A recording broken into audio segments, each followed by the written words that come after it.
Good evening. First tonight, it's his first full day on the job and already Queensland's new police minister is listening to his frontline officers. David Gibson will ask the Commissioner to review the controversial pursuit policy as exposed by 10 News. Reporter Renee Henry joins us now. And Renee, the police officers at least must be relieved at this. Max, those I spoke to this afternoon certainly are, none more so than the senior police officer who put his career on the line to basically blow the whistle on just how much the chase policy is restricting their ability to fight crime.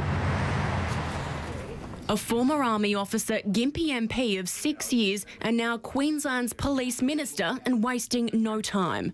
We now have a government that is actually going to get tough on crime. Even before the LNP came to power, David Gibson saw this story on 10 News. You can lay this explosion in crime at the feet of this current pursuit policy. A senior officer of 30 years at his wits' end, watching ram raiders, armed robbers and car thieves slip through his fingers. If they drive on the wrong side of the road or shoot a red light or do something dangerous, they know the police, under the current policy, have to pull over to the side of the road and stop. Mr Gibson heard the plea loud and clear. We want our police officers who are out in the front line to feel empowered and to be able to get on and do the job that they signed up for. He doesn't want innocent lives put at risk, but does want to strike a balance. One of the things that I'll be discussing with the Police Commissioner is a review of that policy. Other fed-up officers have come forward with shocking statistics. In January, there were 186 reports of drivers evading police. 60% were never caught. In February, it was worse. 213 reports and 70% of offenders still on the run. Mr Gibson says the review should investigate using 2 police choppers he's vowed to deliver in the southeast. Which may mean that we don't need to see vehicles travelling at high speed. And if criminals are caught, beware. We're talking about a $5,000 fine. We're talking about 2 years imprisonment. David Gibson, Queensland's new police minister there, and he certainly has his hands full with 1,100 extra frontline police to deliver in the next 4 years. Max? And Renee, with more police on the front line, that can only be good for Easter road safety as well.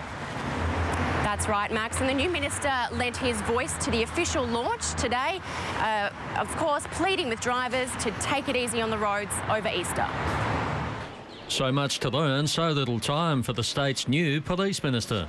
Now, the drain on power. That's a very interesting point. David Gibson today had the help of all 3 emergency service arms to ram home the annual Easter holiday road safety warning.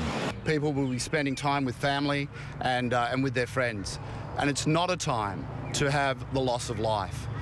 The police top brass has cancelled all unnecessary leave this Easter to have as many sets of eyes as possible looking out for the deadly 5. Drink driving, drug driving, people not wearing seatbelts, people using mobile phone, obviously speeding. In the hope our fireys and ambos have a really boring time this long weekend. Paramedics, like other members of the community, are impacted by the trauma of attending these horrific incidents. Enjoy the break with your family and don't end up a statistic.